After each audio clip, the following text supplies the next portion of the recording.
اللهم صل على محمد. اعوذ باللہ من الشیطان اللعین الرجیم. بسم اللہ الرحمن الرحیم. الحمد للہ الذی یخلق ولم یخلق ویرزق ولا یرزق ویطعم ولا یطعم. ثم الصلاة والسلام على عبدك ونبيك وصفيك ورسولك وخيرتك من الخلق أبي القاسم محمد. اللهم صل على محمد وآل محمد وعلى أهل بيته الطيبين الطاهرين المعصومين المظلومين سيما ابن عمه علي عليه السلام وهو النبأ العظيم والصراط المستقيم والقرآن الكريم وهو الصديق الأكبر والفاروق الأعظم وحبل الله المتين وإمام المسلمين ووصي الرسول رب العالمين واللعنة الدائمة على أعدائهم أجمعين. أما بعد فقد قال الله سبحانه وتعالى فی محکم کتابہ المبین. بسم اللہ الرحمن الرحیم. انا نحن نحیی الموتى ونکتب ما قدموا وآثارهم وکل شیء احصیناہ فی امام مبین. صلوات علی محمد وآل محمد. اللہم صل علی محمد وآل محمد. سامعین محترم، عزیزان گرامی قدر، آغاز کلام میں آپ تمام مؤمنین کی خدمت میں آٹھویں امام علی ابن موسیٰ الرضا علیہ السلام کی شہادت کی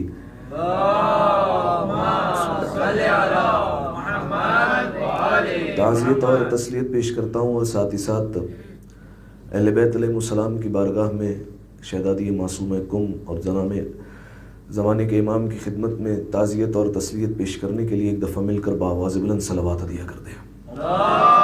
اللہم صل علی محمد. جزاکم اللہ. سامعین محترم، آج کی اس بابرکت اور روحانی مجلس اعزا کے لیے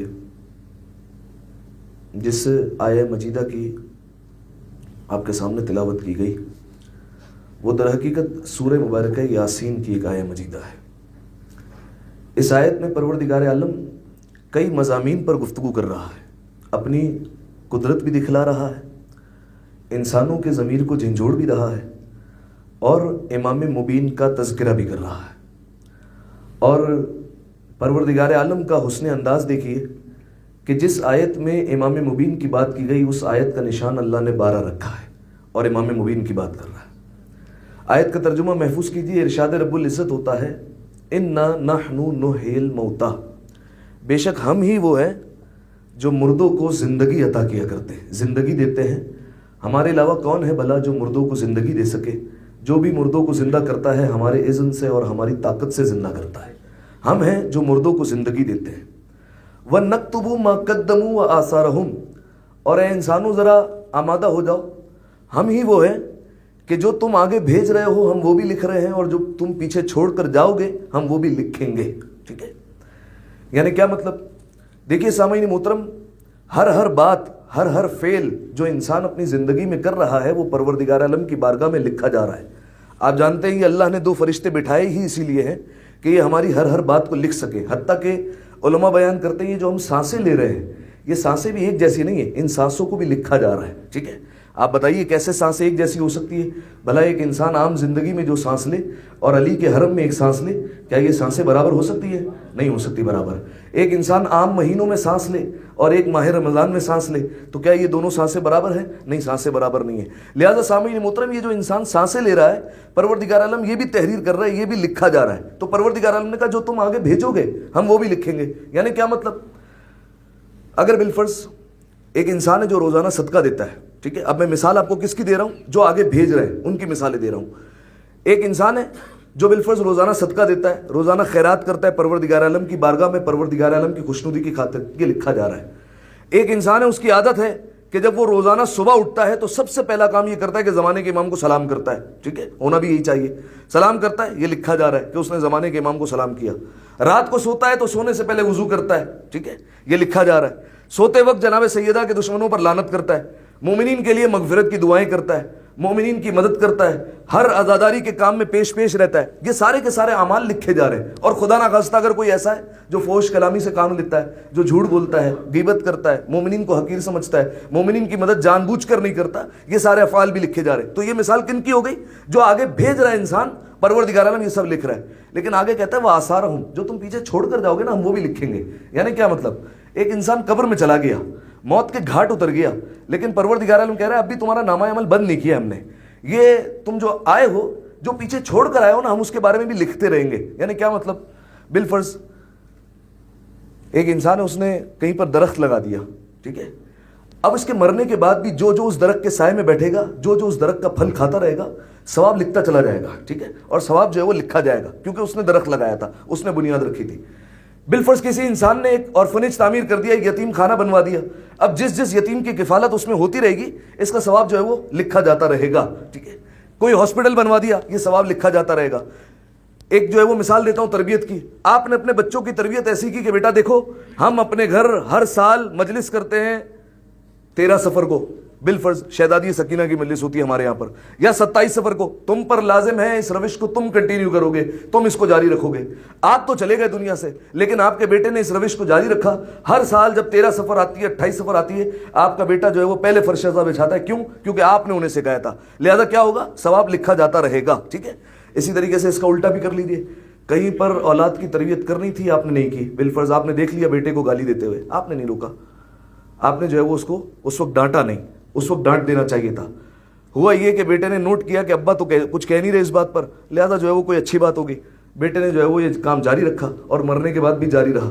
تو اب جو ہے وہ صرف بیٹا قصوروار نہیں ہے, یہ جو باپ ہے نا اس کا کھاتہ بھی چلتا رہے گا اور گناہ لکھے جاتے رہیں گے اور یہ سلسلہ چلتا رہے گا عذاب کا. ٹھیک ہے, تو سامعین محترم اس کو کہتے ہیں اصطلاح میں ثواب جاریہ اور کہتے ہیں عذاب جاریہ. یہ ثواب جاریہ بھی چلتا ہے, عذاب جاریہ بھی چلتے ہیں. اسی لیے علماء کرام بیان کرتے ہیں اس خوش فہمی میں انسان نہ رہے جو آج کل کا زمانہ ہے, کہ اس خوش فہمی میں نہ رہے کہ آپ کے پیچھے آپ کی اولاد جو ہے وہ کچھ نہ کچھ آپ کے لیے جو ہے وہ صدقہ جاریہ اور ثواب جاریہ کرتی رہیں گی. آپ خود اپنی زندگی میں اپنا انتظام کرتے جائیں تاکہ آپ کا جو ہے وہ یہ ثواب کا سلسلہ اور ثواب کا کھاتہ چلتا رہے. اور خبردار کوئی ایسا کام نہ چھوڑیے گا کہ آپ کے عذاب کا سلسلہ بھی جو ہے وہ جاری رہے. لہذا یہ انتظام آپ اپنی زندگی میں خود کر کے جائیں, یہ آپ کی اپنی ذمہ داری ہے. ٹھیک ہے, تو اب سامعین محترم آیت کا ترجمہ محفوظ کیا آپ نے, انا نحن نحیی الموتى, ہم ہی وہ ہیں جو مردوں کو زندگی عطا کرتے ہیں. ونکتب ما قدموا آثارہم, جو تم آگے بھیج رہے ہو ہم اسے بھی لکھ رہے ہیں, جو تم پیچھے اپنے چھوڑ کر جاؤ گے ہم اسے بھی لکھتے رہیں گے. وآثارہم کا ترجمہ بعض علماء نے بعض تفاسیر میں یہ کیا گیا, بعض علماء یہ کہتے ہیں آثارہم کا مطلب پروردگار عالم کی طرف سے جو عمل لکھا جاتا ہے اس کا اثر بھی جو ہے وہ نامہ عمل میں لکھا جاتا ہے.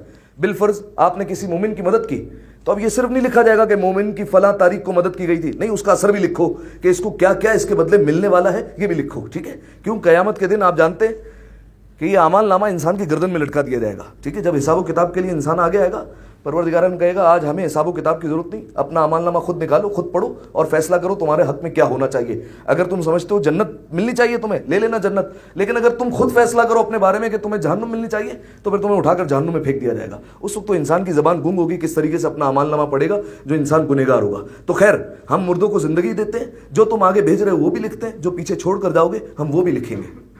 یہ آیت کب نازل ہوئی, کس لیے پروردگار عالم نے آیت نازل کی؟ دیکھیے کوئی نہ کوئی مصلحت ہوتی ہے, کوئی نہ کوئی شان نزول ہوتا ہے پروردگار عالم کے آیت نازل کرنے کا. روایت کے جملے, مدینہ شہر ہے, رسول خدا احمد مجتبیٰ محمد مصطفیٰ صلی اللہ علیہ وآلہ وسلم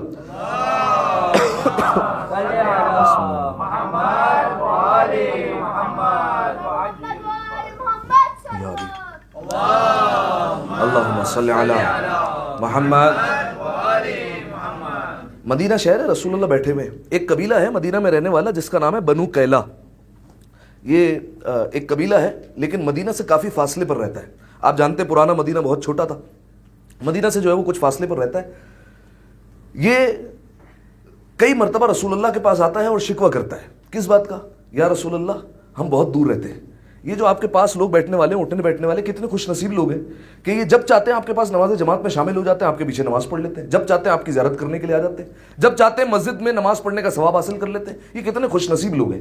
ظاہر سی بات ہے, دیکھیے جب انسان کے پاس نعمت ہوتی ہے اس وقت قدر نہیں ہوتی. انسان نعمت کی قدردانی اس وقت کرتا ہے جب وہ نعمت انسان سے چھن جاتی ہے یا نعمت دور ہو جاتی ہے. ٹھیک ہے, ماں باپ اگر انسان کی زندگی میں جو ہے وہ حیات ہوں تو اس وقت انسان ویسی خدمت نہیں کرتا, لیکن اگر کوئی ایک گزر جائے یا دونوں چلے جائیں خدا نخواستہ تو پھر انسان جو ہے وہ سوچتا رہتا ہے کاش ان کی ایسی خدمت کر لیتا, کاش ہمارے ابا یہ کہا کرتے تھے, ہماری والدہ یہ کہا کرتی تھی, ہمارے ابا نے کئی مرتبہ کہا بیٹا عمرے پر بھیج دو, ہماری اماں نے کئی مرتبہ خواہش کا اظہار کیا کہ بیٹا ابھی زیارت سے آئی ہوں لیکن پھر زیارت پر جانے کا دل چاہ رہا ہے. ٹھیک ہے, تو پھر اس وقت انسان سوچتا ہے کہ کاش یہ خواہش پوری کر دیتے. اس وقت نعمت کی قدر نہیں ہوتی, بعد میں قدر کرتا ہے. یا بالفرض ہم یہاں پر فرش ازا پر بیٹھے ہیں, خوش نصیبی ہماری کہ ہمیں یہ فرش ازا دستیاب ہے. جب بھی ولادت کی شہادت کی تاریخیں آتی ہیں ہم یہاں پر آتے ہیں, اہل بیت کی خوشی میں شامل ہوتے ہیں, غم منا لیتے ہیں. لیکن آپ جانتے ہیں یقیناً ایسے افراد بھی ہیں جو ایسے علاقوں میں رہتے ہیں کہ جہاں پر انٹرنیٹ کا نام و نشان نہیں ہے, جہاں پر جو ہے وہ کوئی مسجد ہی نہیں ہے, اور وہ لوگ جو ہے وہ آزاداری کے لیے ترستے ہیں. کیوں؟ نعمت پاس نہیں ہے تو ترس جو ہے وہ تڑپ ہے باقی, اور دل میں جو ہے وہ ایک لگن موجود ہے. لیکن جب نعمت پاس ہوتی ہے تو اس وقت قدر نہیں ہوتی.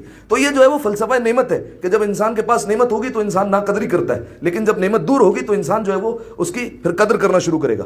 تو یہ بنو کیلا قبیلہ جو ہے وہ رسول اللہ کے پاس آتا ہے اور شکوہ کرتا ہے, اور شکوہ کر کے کہتا ہے یا رسول اللہ یہ لوگ خوش نصیب لوگ ہیں جو اب جب چاہتے ہیں, ان کے گھر قریب میں کتنے لوگوں کے گھر جو ہے وہ مسجد سے لگے ہوئے, جب چاہتے ہیں مسجد میں آ جاتے ہیں, آپ کی زیارت کرتے ہیں, آپ کے پیچھے نماز پڑھتے ہیں اور جو ہے وہ شامل ہو جاتے ہیں آپ کے ساتھ. ہم اتنا دور رہتے ہیں یا رسول اللہ ہم نہیں آتے, ہمیں اللہ نے جو ہے وہ اس سے محروم رکھا. تو پیغمبر اکرم نے فرمایا تم اس پر پریشان کیوں ہوتے ہو؟ کہا یا رسول اللہ آپ سے دوری پریشانی کی بات نہیں ہے. کہا تم ہماری زیارت کے لیے آتے رہتے ہو. کہا نہیں یا رسول اللہ نماز جماعت میں نہیں پہنچ سکتے ہم, کبھی کبھی تاخیر ہو جاتی ہے. رسول اللہ نے کہا جو تم مسجد کی طرف ایک ایک کر کے قدم بڑھاتے ہو اللہ ہر قدم کے بدلے ثواب لکھتا جا رہا ہے. فرمایا یہ لوگ ان ثواب سے محروم ہیں, اس ثواب کا انہیں جو ہے وہ حق نہیں ہے کیونکہ یہ مسجد کے قریب رہتے ہیں فوراً آ جاتے ہیں. لیکن تم چونکہ مسجد سے دور رہتے ہو اور ایک ایک قدم اٹھا کر مسجد کی طرف آتے ہو, لہذا پروردگار عالم ہر قدم کے بدلے ثواب عطا کرتا ہے. اب مجھے یہاں پر ایک جملہ کہنے کی اجازت دیں کہ اگر مسجد کی طرف انسان ایک ایک قدم بڑھائے تو اللہ ثواب لکھے گا, لیکن جس نے مسجد کو بچایا ہے اس کے فرش ازا کی طرف اگر لوگ چل کر آتے جائیں تو کیا پھر ہر قدم کے بدلے اللہ ثواب نہیں لکھے گا؟ لہذا سامعین محترم اللہ نے آیت اس موقع پر نازل کی بنو کیلا کے حوصلے کے لیے, اِنَّا نَحْنُ نُحْيِي الْمَوْتَىٰ, ہم وہ ہیں جو مردے کو زندگی عطا کرتے ہیں, وَنَكْتُبُ مَا قَدَّمُوا وَآثَارَهُمْ, جو تم آگے بھیج رہے ہو وہ بھی لکھیں گے اور جو تم پیچھے چھوڑ کر جاؤ گے اسے بھی لکھا جائے گا. اب آگے فرمایا وَكُلَّ شَيْءٍ أَحْصَيْنَاهُ فِي إِمَامٍ مُبِينٍ, ہم نے ہر چیز کا علم سمیٹ کر رکھ دیا ہے امام مبین میں, ہر چیز کو ہم نے جمع کر دیا ہے امام مبین میں. جب یہ آیت اتری نا, اب آپ جانتے ہیں میں بارہا کہہ چکا ہوں نبی کے دور میں کچھ ایسے لوگ تھے جن کو یہ جاننے کی بڑی خواہش ہوا کرتی تھی کہ یہ آیت کس کے لیے اتری ہے, کس کی شان میں آیت اتری ہے. آیت اترتی نہیں تھی, لوگ پہنچ جاتے تھے نبی کے پاس, یا رسول اللہ کس کے لیے آیت آئی ہے یہ, ٹھیک ہے, فوراً پوچھنے کے لیے پہنچ جاتے تھے. بعض لوگوں کو بڑا اشتیاق تھا, بہت شوق تھا کہ کبھی رسول اللہ کہتے ہیں کہ یہ آپ کے بارے میں آئی آیت, لیکن جو ہے وہ ان کے نصیب میں یہ موقع کبھی آیا نہیں کہ رسول اللہ نے پلٹ کر کہا حضور یہ آپ ہی کے لیے آئی ہے. حالانکہ ایسے لوگ پائے گئے جنہوں نے حالت رکوع میں 80 انگوٹھیاں دی, لیکن اس کے باوجود آیت نہیں اتری. ہر بار انگوٹھی دینے کے بعد رسول اللہ سے پوچھتے تھے یا رسول اللہ آیت اتری؟ یہ واقعہ کب کا ہے؟ امیر المومنین حالت رکوع میں انگوٹھی دے چکے ہیں, اس کے بعد ایک حضرت نے 80 انگوٹھیاں دی ہیں, ٹھیک ہے, حالت رکوع میں جاتے ہیں اور جو ہے وہ پری پلانڈ فقیر آتے ہیں, ہاتھ بڑھاتے ہیں, ان کو جو ہے وہ انگوٹھیاں دیتے رہے اور ہر بار آ کر پوچھتے ہیں یا رسول اللہ کوئی آیت آئی, کوئی آیت آئی؟ رسول اللہ پلٹ کر کہتے ہیں نہیں آیت تو نہیں اتری. ہم اپنی زبان میں کہتے ہیں اگر علی کے مقابلے میں انگوٹھی بھی دو گے اور حالت رکوع میں بھی دو گے آیت تو نہیں اترے گی, لعنت ضرور اترا کرے گی, ٹھیک ہے.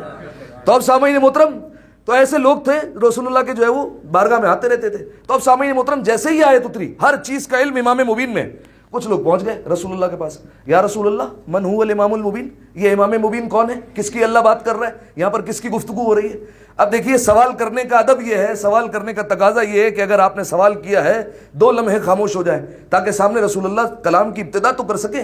لیکن جو ہے وہ ہوتا یہ ہے کہ رسول اللہ جواب دینا بھی چاہتے ہیں, فوراً جو ہے وہ سامنے سے کہنے لگے اہو التورات, یا رسول اللہ یہ توریت ہے جس میں اللہ نے ہر چیز کا علم سمیٹ کر رکھ دیا ہے؟ رسول نے کہا اللہ نہیں.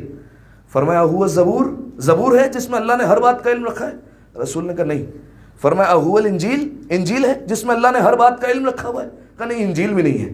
کہا اہو القرآن, کیا قرآن ہے جس میں اللہ نے ہر بات کا علم سبمٹ کر رکھ دیا ہے؟ کہا نہیں۔ اب وہ ایک ایک کر کے بات پوچھے جا رہے ہیں، کیا وہ توریت ہے؟ رسول نے کہا نہیں۔ زبور ہے؟ کہا نہیں۔ انجیل ہے؟ کہا نہیں۔ قرآن ہے؟ کہا نہیں۔ کہا ابراہیم پر جو صحیفے اترے تھے؟ کہا نہیں۔ کہا ابراہیم پر جو رسالے اترے تھے وہ؟ کہا نہیں۔ کہا جو موسیٰ پر صحیفے اترے وہ؟ کہا نہیں۔ کہا جو موسیٰ نے اللہ سے مناجاتیں کی تھی وہ؟ کہا نہیں۔ کہا جو عیسیٰ پر صحیفے اترے وہ؟ کہا نہیں۔ ایک ایک کر کے پوچھتے جا رہے ہیں، رسول کہتے جا رہے ہیں نہیں نہیں نہیں۔ اتنے میں مسجد کے دروازے میں علم کے شہر کا دروازہ داخل ہو گیا۔ رسول اللہ نے امیر المومنین کو دیکھا، علی نے رسول کو دیکھا، دونوں آپس میں بھائی ایک دوسرے کو دیکھ کر مسکرانے لگے۔ رسول اللہ بھی امیر المومنین کی زیارت کر رہے ہیں اور ساتھ میں کہہ رہے ہیں نہیں نہیں، یہ صحیفے بھی نہیں، یہ رسالے بھی نہیں، توریت بھی نہیں، زبور نہیں۔ ایک نے بڑھ کر پوچھ لیا یا رسول اللہ جب یہ سب نہیں ہے تو وہ کون ہے جس میں اللہ نے ہر چیز کا علم سمیٹ کر رکھ دیا ہے؟ رسول نے کہا دیکھ بھی رہے ہو، پوچھ بھی رہے ہو، امام مبین آ تو گیا ہے، ھذا هو الامام المبین، یہ امام مبین ہے جس میں اللہ نے ہر چیز کا علم سمیٹ کر رکھ دیا ہے۔ امیر المومنین امام مبین جس میں ہر چیز کا علم ہے۔ دیکھیے ہر چیز کہنا آسان ہے، ہر چیز آپ دیکھتے ہیں کائنات کتنی بڑی ہے، اس میں کتنی اشیاء ہے، کتنی اشیاء تو ہم سے اوجھل ہے، ٹھیک ہے، ہم جانتے ہی نہیں ہیں، کتنے عالم ہیں۔ معصوم کا فرمان ہے یہ ہم جس عالم میں رہ رہے نا یہ ایک عالم ہے، اس میں کتنی کہکشائیں ہیں، کتنے سورج ہیں، کتنے ستارے ہیں، کتنے چاند ہیں، یہ ایک عالم ہے، ٹھیک ہے۔ معصوم نے فرمایا اللہ نے ایسے 18,000 عالمین کو خلق کیا ہے، ٹھیک ہے، ایک روایت کے مطابق، ورنہ عالمین کی روایت 10 لاکھ تک ہے کہ اللہ نے 10 لاکھ عالمین کو خلق کیا ہے۔ ہمیں نہیں پتا اور کتنے عالمین ہوں گے، کیونکہ معصوم سے جب سوال کیا گیا تو جو سامنے والا تھا معصوم نے ان کی ظرفیت دیکھ کر ویسا جواب دیا، کسی کو 18,000 کا، کسی کو 22,000 کا، کسی کو 10 لاکھ عالمین کا، کہ اللہ نے 10 لاکھ عالمین خلق کیے، اور فرمایا لیکن 10 لاکھ عالمین میں ہم ہی حجت تھے، ہر دور میں ہم ہی حجت رہے، ٹھیک ہے۔ تو ہر شے کا علم امام مبین میں سمیٹ دیا ہے۔ اس بات کا اقرار امیر المومنین علی ابن ابی طالب علیہ السلام نے بھی کیا زندگی میں۔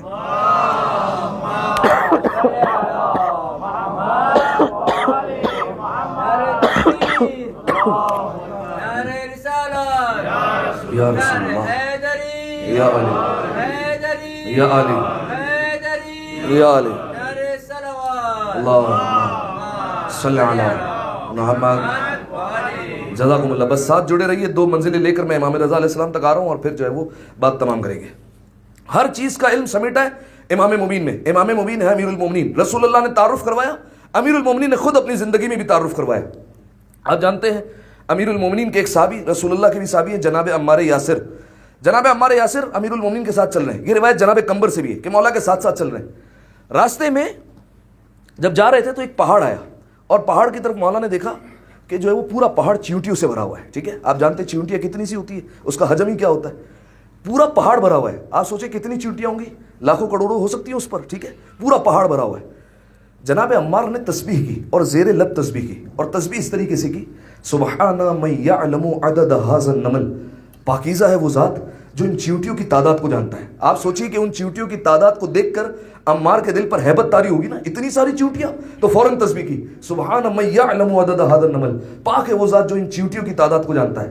امیر المومنین چلتے چلتے رک گئے، کہا عمار نہیں، ایسے تسبیح نہیں کرو، بلکہ اس طریقے سے کہو، سبحان من خلق ھذا النمل، پاک ہے وہ ذات جس نے ان چیونٹیوں کو خلق کیا ہے، پیدا کیا ہے۔ اب دیکھیے کوئی ایسا ویسا صحابی ہوتا تو چپ ہو جاتا، عمار تھے، کہا مولا مطلب آپ جانتے ہیں ان چیونٹیوں کی تعداد کیا ہے؟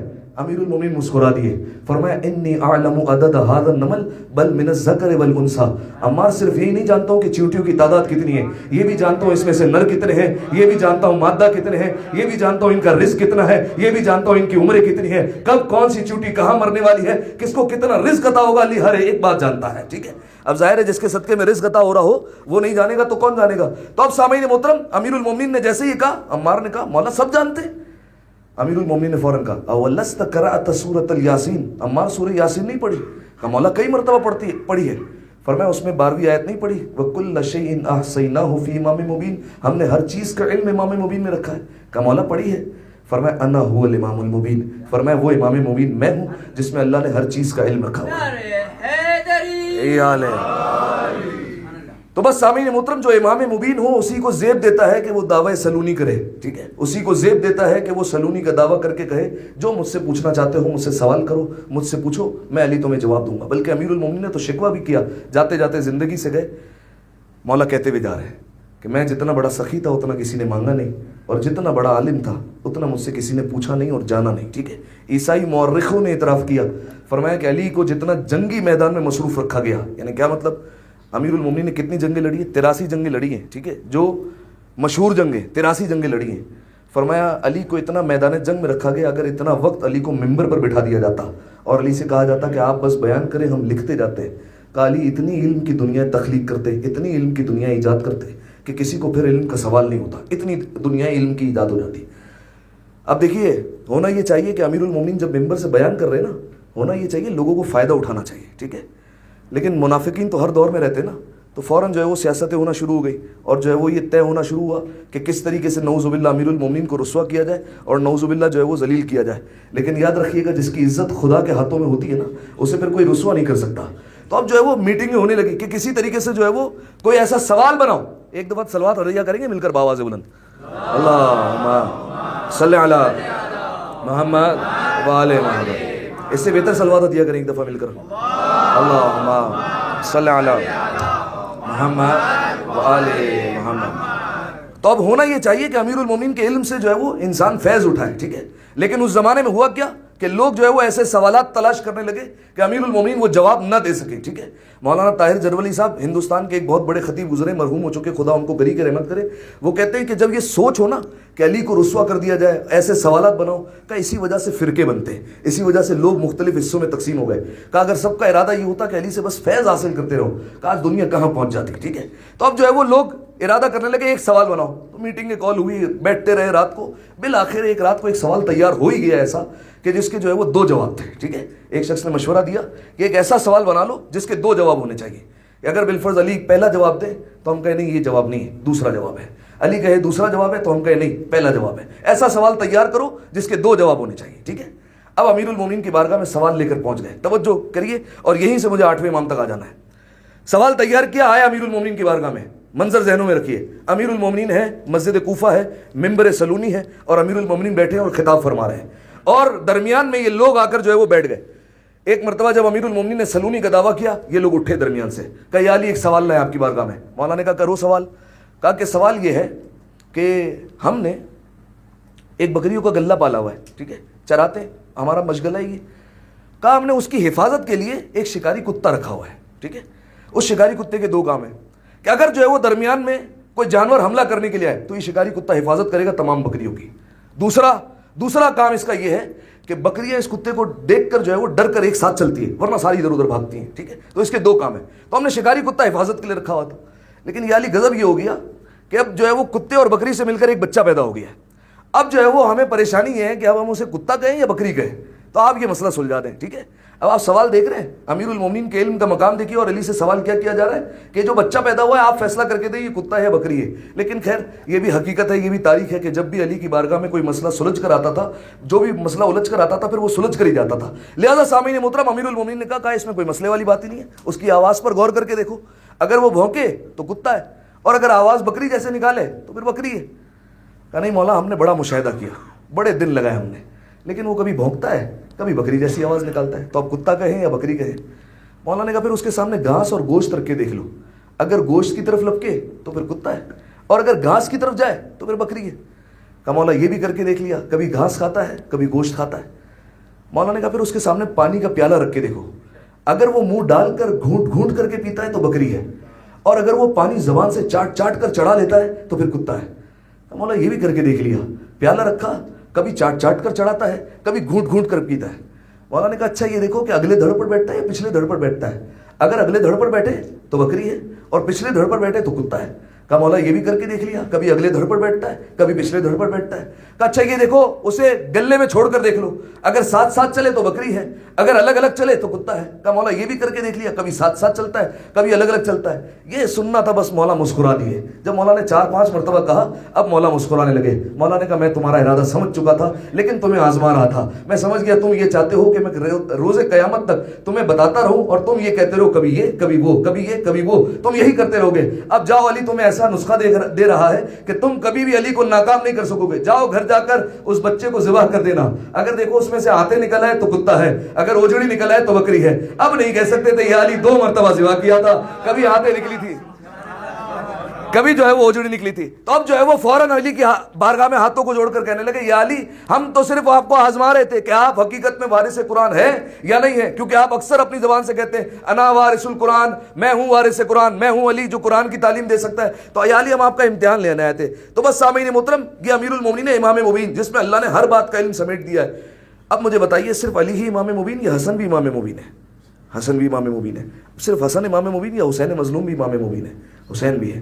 اور یہ سلسلہ چلتے چلتے اگر 8ویں امام تک آ جائے, سرکار امام ہشتم امام علی ابن موسیٰ الرضا علیہ الصلوۃ والسلام, اللہم صلی علی محمد,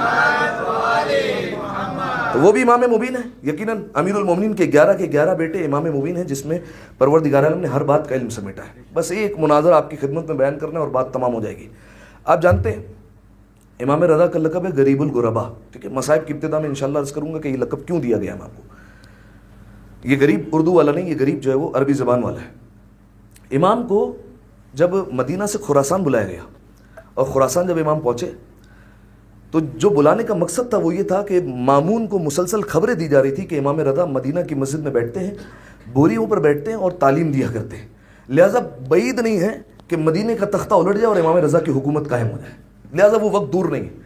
تو مامون نے اس خوف سے امام رضا علیہ السلام کو ہجرت کروائی اور مدینہ سے بلا لیا خراسان, امام کو بلا لیا, وہاں پر طلب کیا. امام پہنچے خراسان, وہاں پر بھی امام کا یہی طریقہ کار ہے, اسی طریقے سے تعلیم جاری رکھی. لوگ جو ہے وہ منقلب ہونا شروع ہوئے, کئی لوگ ایسے تھے جو امام کا کردار دیکھ کر متاثر ہوئے, امام کے پاس جو ہے وہ آنے لگے. اب مامون نے جو ہے وہ سوچا کہ اگر یہی طریقہ کار رہا تو یہ خراسان میں جو ہے وہ میرا تختہ حکومت پلٹ جائے گا, لہذا کیا کیا جائے. اچھا آپ جانتے ہیں امام رضا کو ولی عہد بنا چکا ہے, اپنا جانشین بنا چکا ہے, کیونکہ امام کو اس نے ولی عہد کی پیشکش کی, امام نے منع کیا کہ نہیں میں ولی عہد بننا نہیں چاہتا. ولی عہد کا مطلب ہوتا ہے کہ اگر مامون دنیا سے گیا تو حکومت امام رضا کے پاس ہوگی. خیر سیاسی جو ہے وہ مقاصد تھے, اس وجہ سے ولی عہد ہی دی تھی. وہ کہا کہ اگر یہی طریقہ کار رہا تو امام رضا علیہ السلام جو ہے وہ حکومت پر ابھی قابض ہو جائیں گے. کیا کیا جائے؟ ایک وزیر نے مشورہ دیا, کہا کہ مناظرہ رکھا جائے اور علم کی بنیاد پر فیصلہ کیا جائے. اب سنیے مناظرہ کس طریقے سے رکھوایا گیا اور پھر امام رضا کی عظمت کو سلام کیجیے گا. روایت کے جملے ہیں, عیون اخبار الرضا میں شیخ صدوق نے بھی لکھا اور التوحید میں شیخ صدوق نے اس کو نقل کیا. دنیا بھر کے جتنے مذاہب تھے اس وقت, جو مشہور مذاہب تھے, کا سب کے بڑوں کو بلایا جائے. یہودیت, عیسائیت, نصرانیت, ستارہ پرست, آگ پرست, ہندو, جتنے بڑے بڑے مذاہب ہیں کا سب کے بڑوں کو بلایا جائے. کا سب سے کہا جائے اکیلے نہ آئے, اپنے شاگردوں کو ساتھ لائے, جتنا ہجوم ساتھ لا سکتے ہیں لائے تاکہ امام پر روب طاری ہو سکے. ایک اپنے ساتھ کتابیں لے کر آئیں جو ان کی قدیمی کتابیں ہیں اور ان سے آ کر سوال کریں امام رضا سے تاکہ جواب دیں. اور مامون نے کہا ایک بات کا خیال رکھیں, جب سب کو بلایا جائے تو یہ بات کی خبر امام رضا کو نہیں پہنچنی چاہیے. کہا کیوں؟ کہا اس وجہ سے کہ کہیں ایسا نہ ہو کہ وہ تیاری کر لے. وہ نہیں جانتا تھا کہ جو تیاری کر کے جواب دے وہ امام نہیں ہوا کرتا ہے. ٹھیک ہے, لہذا کہا کہ انہیں کبھی بھی کانوں کان خبر نہ ہو کا بلایا جائے. دنیا بھر میں جو ہے وہ یہ خطوط پہنچے اور دنیا بھر سے جو ہے وہ لوگوں کو بلایا گیا کہ وہ پہنچے اور مامون کے دربار میں جو ہے وہ مناظرہ کیا جائے. وقت گزرتا گیا, ایک وقت وہ آیا کہ سارے کے سارے علماء جمع ہوئے, یہودی بھی آئے, عیسائی آئے, ستارہ پرست, آگ پرست, سارے کے سارے جو ہے وہ آئے اور دربار میں اکٹھا ہوئے. مامون دیکھ کر بڑا خوش ہوا کہ اکیلے نہیں آئے, ساتھ میں شاگردوں کو لائے اور بڑی بڑی کتابیں لے کر آئے. مامون نے کہا تم سب تیار ہو؟ کہا ہم مناظرے کے لیے تیار ہیں, ہم ایسے سوالات لائے ہیں کہ اگر کر دیں کسی سے تو وہ سوال دینے سے عاجز رہ جائے گا. کہا اچھا.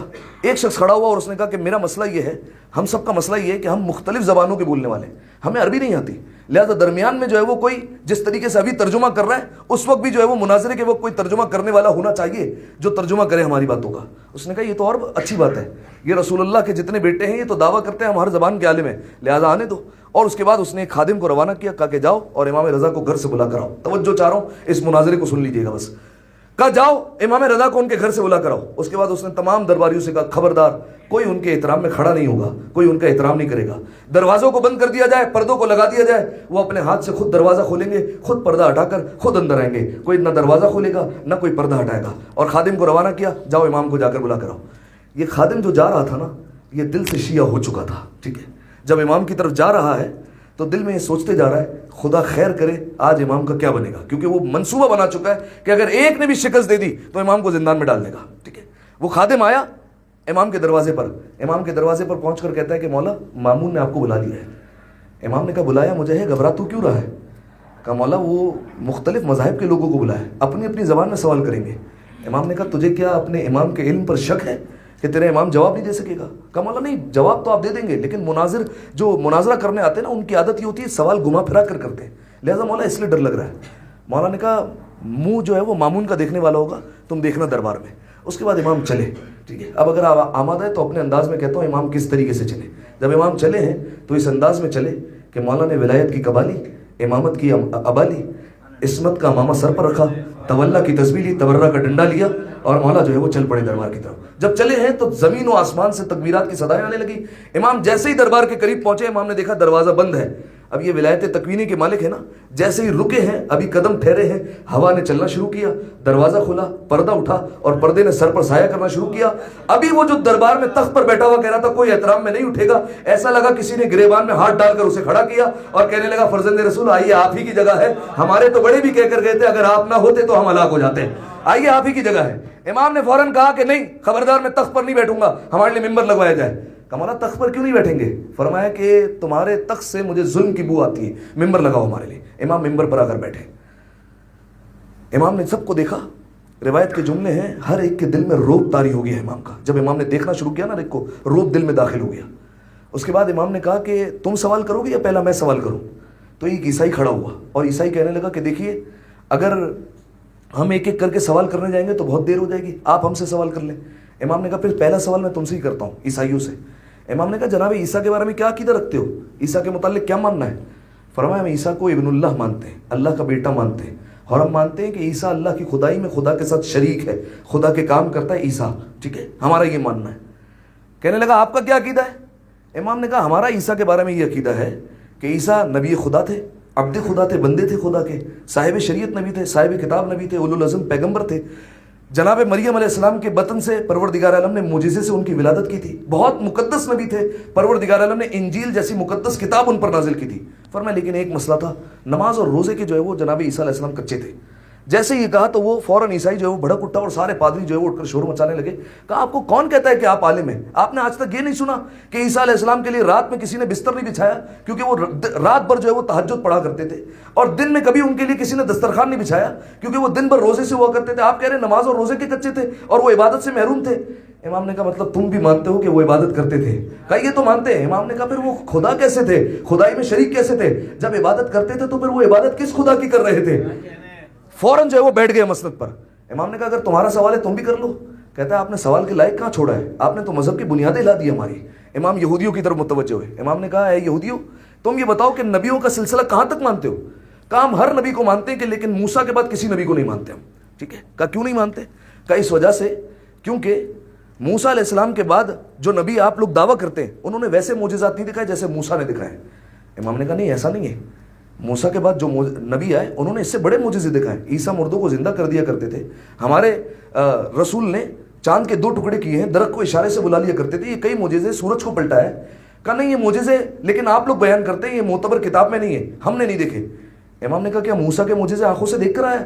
کہا نہیں موسیٰ کے معجزات دیکھے نہیں لیکن معتبر کتابوں میں لکھے۔ امام نے کہا اگر معتبر کتاب سے، مستند کتاب سے بعد والے نبیوں کی نبوت ثابت کروں؟ کہا لیکن مستند آپ کے نزدیک نہیں ہمارے نزدیک ہونی چاہیے۔ امام نے کہا اسی کتاب کی بات کر رہا ہوں جو تیرے گھر میں فلاں الماری میں پڑی ہوئی ہے، اسی کتاب کی بات کر رہا ہوں، اسی کتاب سے ثابت کروں گا۔ فرمایا بتائیے، وہ کتاب میں ساتھ لے کر آیا ہوں۔ امام نے کہا کیا نام ہے کتاب کا؟ کہا توریت۔ امام نے کہا کھول کتاب، پہلے ان سب کو بتا میری عبرانی زبان کی تلاوت کیسی ہے، کیونکہ توریت تھی عبرانی زبان میں۔ کہا کہ انہیں کھول کر بتا کہ میری عبرانی زبان کی تلاوت کیسی ہے۔ امام نے کہا کھول۔ اس نے کتاب کو کھولا۔ امام نے کہا دائیں صفحے سے پہلی سطر سے پڑھنے لگا ہوں۔ اس نے تلاوت سننا شروع کی۔ امام عبرانی زبان میں تلاوت کر رہے ہیں، سارا دربار سبحان اللہ کہہ رہا ہے۔ ابھی آدھے صفحے کی تلاوت ہوئی تھی، اس نے کتاب کو بند کر دیا۔ کہ یہ بتائیے آپ وہاں بیٹھے ہیں، میں یہاں بیٹھا ہوں، آپ کو یہ بتایا کس نے کہ میں نے صفحہ کون سا کھولا ہوا ہے؟ آپ کو یہ پتا کیسے چلا؟ امام نے کہا اگر دیکھ کر بتا دیتا تو پھر حجت خدا کیسا ہوں، امام کیسا ہوں اگر دیکھ کر میں بتا دیتا۔ امام نے کہا پڑھ۔ اب امام نے اسے کتاب کھلوائی اور فرمایا سورہ کھول، سورہ حبقوت۔ اور دیکھیے امام کی عظمت کو سلام کرنے کا مقام ہے۔ توریت میں تحریف ہو گئی لیکن آج تک یہ سورہ موجود ہے، آج تک توریت کی یہ آیتیں موجود ہے، آج تک ان کو کسی نے تبدیل نہیں کیا، ٹھیک ہے۔ یعنی امام جب بات کرتا ہے 1400 سال بعد بھی نگاہیں ہوتی ہے کیا کیا اس میں تحریف ہوگا، کیا کیا اس میں تحریف نہیں ہوگی۔ امام نے کہا کھول 12واں سورہ، سورہ کا نام سورہ حبقوت۔ امام نے کہا نکال، اس کی 11ویں سے 19ویں آیت کی میں تلاوت کر رہا ہوں۔ امام نے کہا جس کا عربی زبان میں ترجمہ اس طریقے سے ہوا۔ امام نے کہا وَتَجَلَّى رَبُّكَ عَلَى طُورِ سینا، کہ پروردگار عالم نے اپنی وحی نازل کی طور سینا پر۔ امام نے کہا یہ طور سینا پر کس پر وحی نازل ہوئی تھی؟ کہا موسیٰ علیہ السلام پر۔ امام نے کہا اور آگے پڑھو. وَتَجَلَّى رَبُّكَ عَلَى جَبْلِ السَّعِيرِ, اللہ نے بعد والے نبی پر جبل سعیر پر وحی نازل کی. امام نے کہا یہ جبل سعیر پر کس نبی پر وحی نازل ہوئی؟ کہا ہمیں تو نہیں پتا جبل سعیر پر کس نبی پر وحی آئی ہے. امام نے عیسائیوں کی طرف دیکھا اور کہا عیسائیوں تم بتاؤ عیسیٰ پر وحی کہاں اترا کرتی تھی؟ کہا جبل سعیر پر اترا کرتی تھی. امام نے کہا یہودیوں کتاب تمہاری ہے, عیسیٰ کی نبوت کا حوالہ آ گیا. کہا آگے پڑھو. وَتَجَلَّى رَبُّكَ عَلَى جَبْلِ فَارَان, ایک نبی ایسا آیا جس پر اللہ نے جبل فاران پر وحی نازل کی. امام نے کہا یہودیوں بتاؤ جبل فاران کہاں ہے؟ کہا ہمیں نہیں پتا جبل فاران کہاں ہے. لوگوں سے پوچھا اے درباریوں تم بتاؤ جبل فاران کہاں ہے؟ کہا جبل فاران مکہ کے پہاڑی سلسلوں کو کہا جاتا ہے. امام نے کہا انہی سلسلوں کے درمیان ایک غار ہے جسے غار ہرا کہا جاتا ہے, اسی غار میں ہمارے نبی پر وحی اتری ہے. کتاب تمہاری ہے, ہمارے نبی کی نبوت کا حوالہ آ گیا. اس کے بعد وہ کتاب بند کرنے لگا اور بیٹھنے لگا تھا. امام نے کہا آگے پڑھ, یہاں پر نہ رک, آگے دیکھ کیا لکھا ہوا ہے. آگے لکھا ہوا ہے جیسے موسیٰ کے 12 وصی تھے ویسے محمد کے بھی 12 وصی ہوں گے. جیسے موسیٰ کے 12 وصی پاک و پاکیزہ تھے ویسے محمد کے بھی 12 وصی پاک و پاکیزہ ہوں گے. اس نے کتاب بند کی اور کہا آپ ہیں کون؟ آپ اتنا سب جانتے کیسے ہیں؟ کتابیں ہماری, آپ جواب دے رہے ہیں. امام نے کہا ان 12 میں سے 8واں میں ہی ہوں جو تم سے بات کر رہا ہوں, میں 8واں ہوں. اس کے بعد کہا تم نے معجزوں کا کہا, تو ایک ایک معجزے کا نام لیتے جا, میں کر کے دکھاتا جاتا ہوں جس معجزے کی تشنگی رہ جائے. ایک ایک کر کے مناظرہ کافی طویل ہے. امام نے ایک ایک کو جواب دیا اور سب کو جو ہے وہ ڈھیر کر دیا. مامون درمیان سے اٹھ کر چلا گیا اور کہا کہ میں یہ سب برداشت نہیں کر سکتا. ٹھیک ہے, علماء کہتے ہیں یہی مناظرہ باعث بنا امام رضا کو زہر دینے کا, کیونکہ مامون کی توہین ہوئی تھی اس مناظرے کی وجہ سے. اس مناظرے کی ایک کڑی سن لیجئے اور بات تمام. میں نے آپ کو کیا کہا؟ ہر مذہب کے بڑوں کو بلایا گیا. ٹھیک ہے, یہ واقعہ جو میں بیان کر رہا ہوں یہ معتبر اس لیے ہے کیونکہ ایک آیت اللہ نے بیان کیا جن کا نام ہے شیخ محمد حسن نجفی. بڑی توجہ چاہ رہا ہوں میں آپ کی اس واقعے پر, اور اس واقعے کے بعد غور کیجئے گا کہ اگر امامت کا کوئی احترام کر لے تو چاہے ہمارے مذہب سے ہو یا نہ ہو, امامت کی بارگاہ سے اسے کیا عطا ہوتا ہے. ٹھیک ہے, شیخ محمد حسن نجفی بہت بڑی کتاب ہے, صاحب جواہر ان کو کہا جاتا ہے, جواہر ان کی کتاب ہے, ان کے لکھنے والے ہیں شیخ محمد حسن نجفی. انہوں نے یہ واقعہ نقل کیا ہے. ٹھیک ہے, وہ ایک عالم کے بارے میں بیان کرتے ہیں کہ ہمارے ایک عالم گزرے 1050 ہجری میں, یعنی یہ واقعہ کتنا پرانا ہوا؟ آج سے تقریباً 400 سال پرانا. ٹھیک ہے, عالم کا نام ہے میر فندرسکی. ٹھیک ہے, انہوں نے ہندوستان کا دورہ کیا. کیوں ہندوستان کا دورہ کیا؟ آپ جانتے ہیں ہندوستان ایک زمانے میں ایک علمی مرکز رہا ہے. ٹھیک ہے, بڑے بڑے علماء نے وہاں کا رخ کیا. علامہ امینی کتاب القدیر لکھنے کے لیے باقاعدہ لکھنؤ گئے تھے. ٹھیک ہے, اور وہاں جا کر جو ہے وہ کتابیں لے کر آئے تھے. تو مختلف علماء جاتے رہے. 1050 ہجری میں یہ میر فندرسکی وہاں گئے. جب وہاں گئے اور جو ہے وہ اپنی تحقیق جاری رکھی اور جو ہے وہ مسلسل کتابیں جو ہے وہ جمع کر رہے تھے, تو انہیں پتہ چلا کہ ایک ہندو رہتا ہے یہاں پر جو مرتاز ہے. ٹھیک ہے, مرتاز سمجھتے کیسے کہتے ہیں؟ مرتاز نکلا ہے ریاضت سے. ریاضت کسے کہا جاتا ہے؟ ریاضت کہتے ہیں کہ اگر بالفرض ایک انسان کافی پریکٹس کے بعد, کافی مشق کے بعد کوئی ایک ایسا کام کرے جو عام لوگوں کی دسترس میں نہ ہو. ٹھیک ہے, جیسے بالفرض آپ جو ہے وہ دیکھتے ہیں سوشل میڈیا پر کوئی جو ہے وہ بالفرض چائنیز ہے, اپنے منہ سے جو ہے وہ سوئیاں گھسا رہا ہے اور ادھر سے نکال رہا ہے, لیکن جو ہے وہ کر رہا ہے اسے تکلیف نہیں ہو رہی. یا بالفرض جو ہے وہ کوئی ایک عمارت سے دوسری عمارت پر جا رہا ہے, یا بالفرض جو ہے وہ کوئی آگ سے کھیل رہا ہے, انہیں کچھ نہیں ہو رہا. اسے کہتے ہیں ریاضت, مرتاز. ٹھیک ہے, کہ یہ بندہ مرتاز ہے, اس کے پاس وہ صلاحیت ہے جو باقی لوگوں کے پاس نہیں. تو میر فندرسکی کہتے ہیں کہ ایک ہندو مرتاز ہے. کہا کہ اس کا کمال کیا ہے؟ کہا اس کا کمال یہ تھا کہ وہ 6 مہینے تک سوتا تھا, 6 مہینے تک جاگتا تھا. ٹھیک ہے, مسلسل 6 مہینے تک وہ جاگ سکتا تھا اور 6 مہینے تک سو سکتا تھا. پریکٹس کر کے اس نے جو ہے وہ صفت حاصل کی تھی. تو ان کے دل میں جو ہے وہ شوق پیدا ہوا کہ ہم جو ہے وہ جا کر ان سے ملاقات کریں کہ وہ ہے کون. تو جو ہے وہ ان کے گھر پر پہنچے. جب گھر پہنچے تو خادم آیا اور کہا کہ آپ کس سے ملنے آئے؟ کہا کہ آپ کے جو ہے وہ مرتاز جو شخص ہے ان سے ملنے آیا ہوں. کہا وہ بس ابھی بھی سونے کا ارادہ رکھتے ہیں اور سونے کے لیے جا رہے ہیں اگلے 6 ماہ کے لیے. تو جو ہے وہ فوراً جو ہے وہ ہمارے عالم نے ہاتھوں کو جوڑا. کہا میں ان سے ملنا چاہتا ہوں. بڑی جو ہے وہ ایک اشتیاق تھا بڑا کہ ان سے جو ہے وہ ملوں, کہ ایسا کون سا شخص ہے 6 مہینے تک جو ہے وہ لگاتار سوتا ہے اور لگاتار جو ہے وہ پھر 6 مہینے تک جاگ سکتا ہے. کہا ملنا چاہتا ہوں. کہا کہ اچھا میں کیا کہوں؟ کہا یہ کہیے جا کر شیعوں کے جو ہے وہ ایک عالم آئے ہیں آپ سے ملنے کے لیے. تو جو ہے وہ فوراً اندر گیا اور جا کر اس نے جو ہے وہ کہا کہ شیعوں کے ایک نورانی عالم جو ہے وہ آپ سے ملاقات کرنے کے لیے آئے اور آپ سے ملنے کا جو ہے وہ شوق رکھتے ہیں. تو فوراً جو ہے وہ کہا کہ اچھا میں مل لیتا ہوں. وہ اٹھے اور آئے اور باہر آ کر اب جملہ سنیے. باہر آ کر جب اس عالم کو دیکھا, کہا کہ یہ میرا خادم آپ کو نورانی کہہ رہا تھا. کہا جی وہ مجھے ہی نورانی کہہ رہا ہوگا. کہا نور آپ کا کہاں کچھ نور ہے, نور تو وہ ہے جو میں نے شمس الشموس کا دیکھا تھا, 8ویں امام علی ابن موسیٰ رضا کا دیکھا تھا. ایک دفعہ صلوات دیا کریں مل کر بآواز بلند, اللہم صلی علی محمد. نور تو وہ تھا جو میں نے 8ویں امام کا دیکھا تھا. تو یہ ہمارے عالم بڑے پریشان ہوئے. کہا 1050 ہجری یا اس سے قریب کا واقعہ. کہا یہ واقعہ چل رہا ہے 1000 جو ہے وہ یہ ہجری چل رہی ہے اور آپ بات کر رہے ہیں امام رضا کی، ان کی شہادت ہوئی 203 ہجری میں. یہ کیسے ہو سکتا ہے کہ آپ نے ان کو دیکھا ہو؟ کیا آپ نے خواب میں دیکھا ہے؟ کہا نہیں خواب میں نہیں دیکھا ہے، میں نے براہ راست ان کو دیکھا ہے. کہا کیسے آپ نے دیکھا ہے اور آج تک آپ زندہ ہیں؟ کہا کہ دراصل بات یہ ہے کہ مامون نے، اب سنیے، مامون نے اپنے زمانے میں ایک مناظرہ رکھا تھا اور دنیا بھر کے ایکسپرٹس کو اس نے بلایا تھا کہ مناظرہ آ کر کرے. تو کہا جب ہندو کو، ہمارے جو ہے وہ کمیونٹی کو جب خط لکھا گیا تھا تو فرمایا کہ ہماری کمیونٹی نے میرا انتخاب کیا تھا کیونکہ میں سب سے بڑا عالم تھا کہ جاؤ اور جا کر مناظرہ کرو. کہا جب میں پہنچا دربار میں اور فرمایا آپ کے امام جب دربار میں آئے تو فرمایا ان کا نور ایسا تھا کہ آج تک میں وہ نور بھلا نہیں پایا. فرمایا ایسا لگتا تھا سورج بھی ان سے روشنی لیتا ہے، اتنا نورانی چہرہ تھا ان کا. فرمایا ان کا نور دیکھ کر میرے دل میں روب بیٹھ گیا تھا. فرمایا میں نے اسی وقت فیصلہ کر لیا تھا کہ میں ان سے سوال نہیں کروں گا.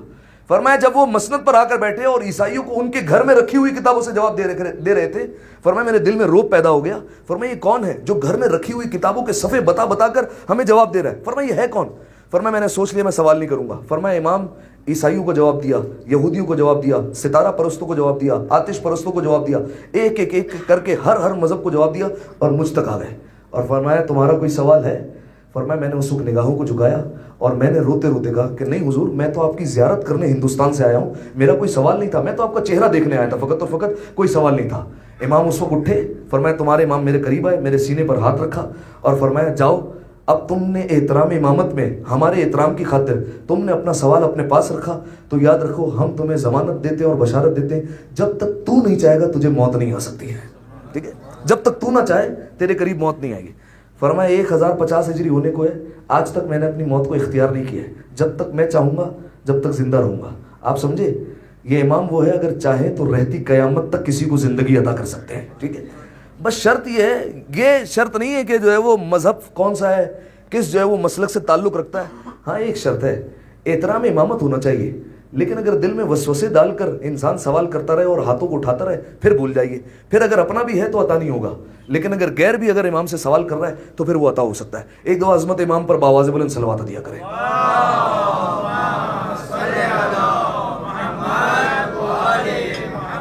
بس ہمیں محترم کیا لقب سے کہہ کر پکارا؟ شمس الشموس، سورجوں کا سورج.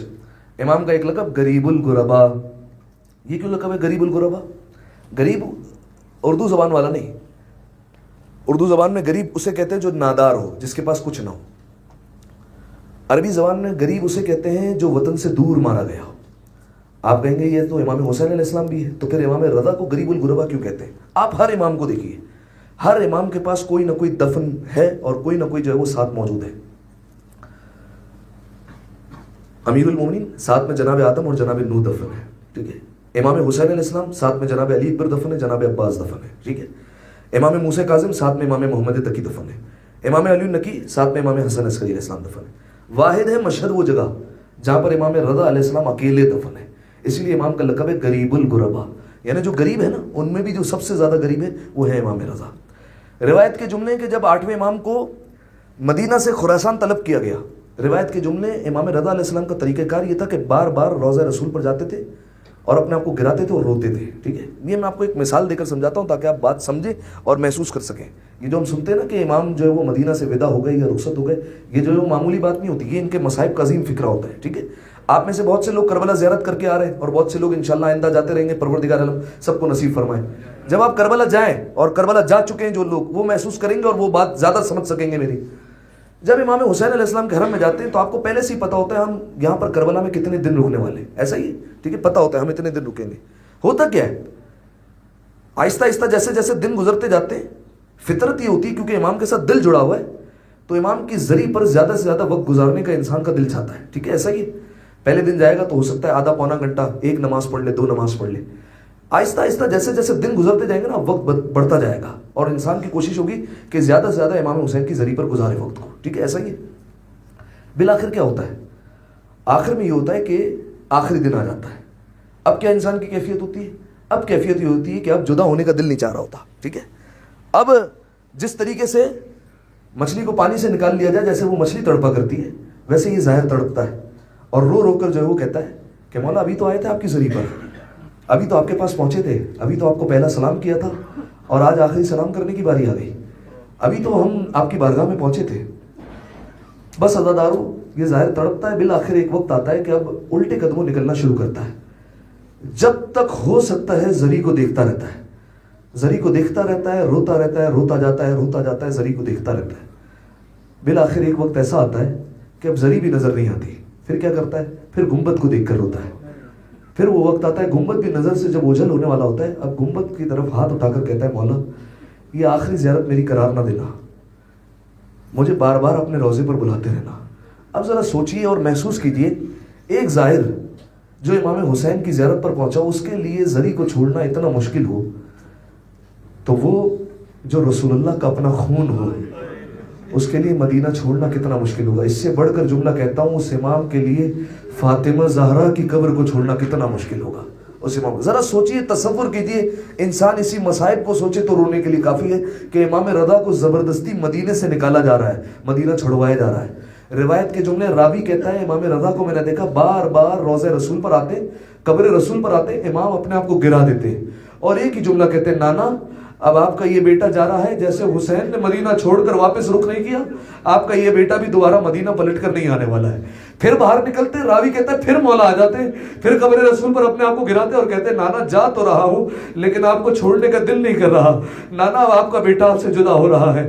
بس عزادارو، راوی کہتا ہے امام رضا آخری بار جب نکلے ہیں نا روزے سے، کیا دیکھا؟ ایک چھوٹا بچہ بیٹھا ہوا ہے، نام محمد تقی ہے، مدینے کی خاک اٹھاتا جاتا ہے، سر میں ڈالتا جاتا ہے اور روتے جاتا ہے، سینے پر ہاتھ مارتا ہے اور کہتا ہے خدایا کیا میں یتیم ہونے والا ہوں. عزادارو، امام رضا نے جب یہ منظر دیکھا نا، امام محمد تقی کو سینے سے لگایا اور کہا اے میرے بیٹے، اے محمد تقی ایسا کیوں کہہ رہے ہو، کیا بات ہے؟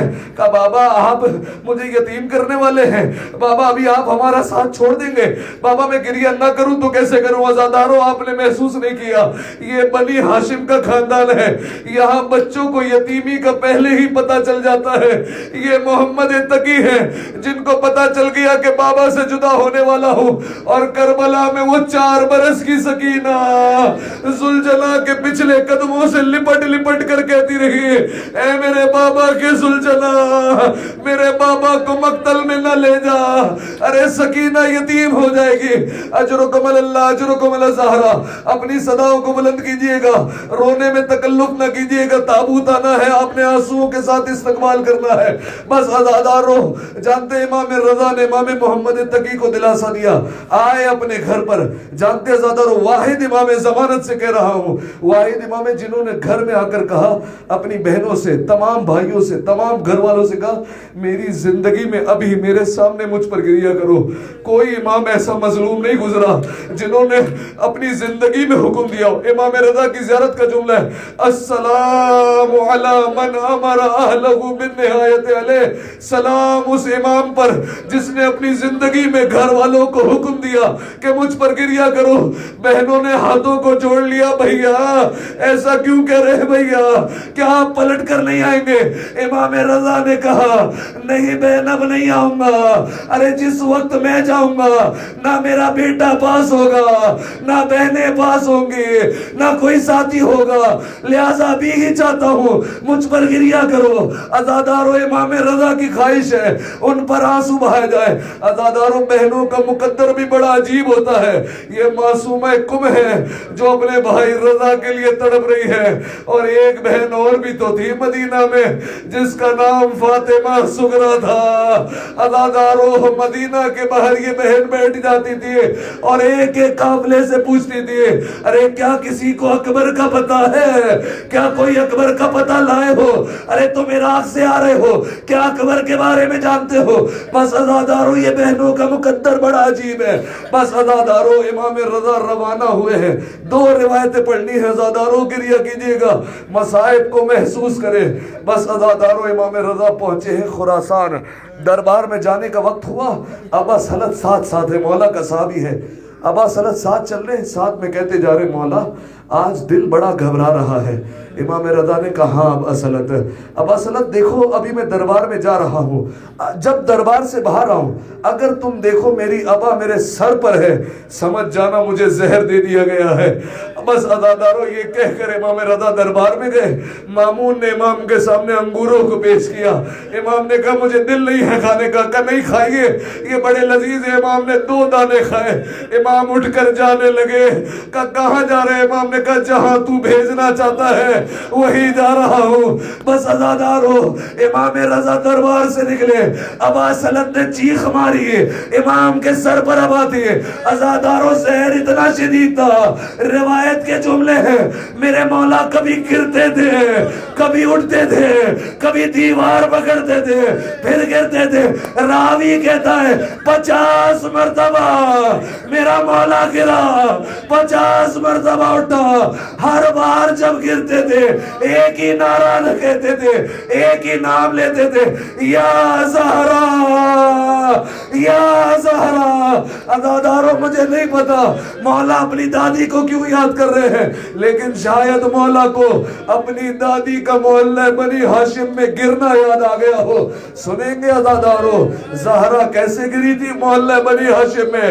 عزادارو روایت کے جملے ہیں، شہزادی دربار سے واپس آ رہی تھی، شہزادی کو فدق نہیں ملا، ایک ملعون سامنے سے آ رہا تھا۔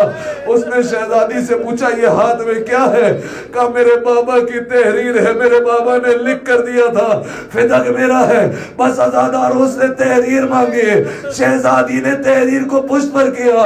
عزادارو اگلا جملہ کیسے کہوں، میں سے بوڑھا نہیں پڑھا جائے گا لیکن اللہ کرے آپ سمجھ جائے، اس نے پیروں سے گستاخی کی، میری شہزادی زمین پر گر گئی، بلند آواز سے کہا یا بتا او بابا آئیے دیکھیے آپ کی بیٹی کے ساتھ کیا ہو رہا ہے۔ اجرکم اللہ اجرکم الزہرا، یہی حق ہے گریا کرنے کا۔ بس عزادارو میرے مولا کبھی گرتے ہیں زہر کی شدت سے کبھی اٹھتے ہیں۔ بس عزادارو آئے حجرے کے قریب، ابا سلط سے کہا ابا سلط یہ ذرا تختہ ہٹا دینا، میں اس تخت پر نہیں لیٹ سکتا ہوں۔ کہا مجھے زمین پر لٹا دو۔ کہا مولا زہر دے دیا گیا ہے، مولا بڑی تکلیف میں آپ، مولا آپ اوپر لیٹ جائے۔ کہا میں کیسے لیٹوں، ہمارے جد حسین کربلا میں تپتی ریتی پر بے گور و کفن پڑے رہے، ارے بھلا میں کیسے لیٹوں، میں زمین پر لیٹنا چاہتا ہوں۔ کہا ابا سلط حجرے کو بند کر دو، خبردار کسی کو نہ آنے دینا۔ ابا سلط کہتے کچھ دیر گزری تھی، مجھے ایسا لگا کوئی بات کر رہا ہے، میں نے حجرے کو کھولا، ارے کیا دیکھا، نواں امام محمد تقی آ چکے ہیں، اپنے بابا کا سر گود میں رکھا ہے، رو رو کر کہتے جاتے ہیں بابا بابا یہ زہر کس نے دیا، بابا بابا کیوں تڑپ رہے ہیں، بابا یہ منہ سے خون کیوں نکل رہا ہے۔ عزادارو نہیں سمجھے، بچے باپ سے ایسے ہی فریاد کرتے ہیں، یا محمد تقی فریاد کرے، اور وہ زندان شام میں جب سکینہ کو بابا کا سر ملا رو رو کر کہتی تھی بابا یہ گلا کس نے کاٹا، بابا یہ چہرے پر خون کس کا ہے، بابا یہ بالوں پر خاک کیسی ہے۔ اجرکم اللہ اجرکم الزہرا۔ بس عزادارو امام رضا علیہ السلام نے آخری ہچکی لی، انا للہ و انا الیہ راجعون۔ عزادارو روایت کے جملے ہیں، ایک بہن امام کی زیارت کرنے چلی تھی، نام معصومہ کم تھا۔ عزادارو کم کے قریب بی بی پہنچی، کیا دیکھا کم میں ہر طرف سیاہ پرچم ہے، بی بی کا دل تڑپ گیا، پوچھا کیا بات ہے، یہ پورے شہر کو سیاہ پرچم میں کیوں تبدیل کیا؟ کسی نے کہا ہمارا امام دنیا سے چلا گیا۔ کہا کس امام کی بات کر رہے ہو؟ کسی نے کہہ دیا ہم 8ویں امام علی الرضا کی بات کر رہے ہیں۔ یہ سننا تھا، روایت کہتی ہے بی بی کے قدموں میں جان نہ لگی، بی بی بیماری کی حالت میں روح پرواز کر گئی۔ ہاتھوں کو جوڑ کر کہوں گا اے شہزادی فقط سنا برداشت نہ ہوا، ارے زینب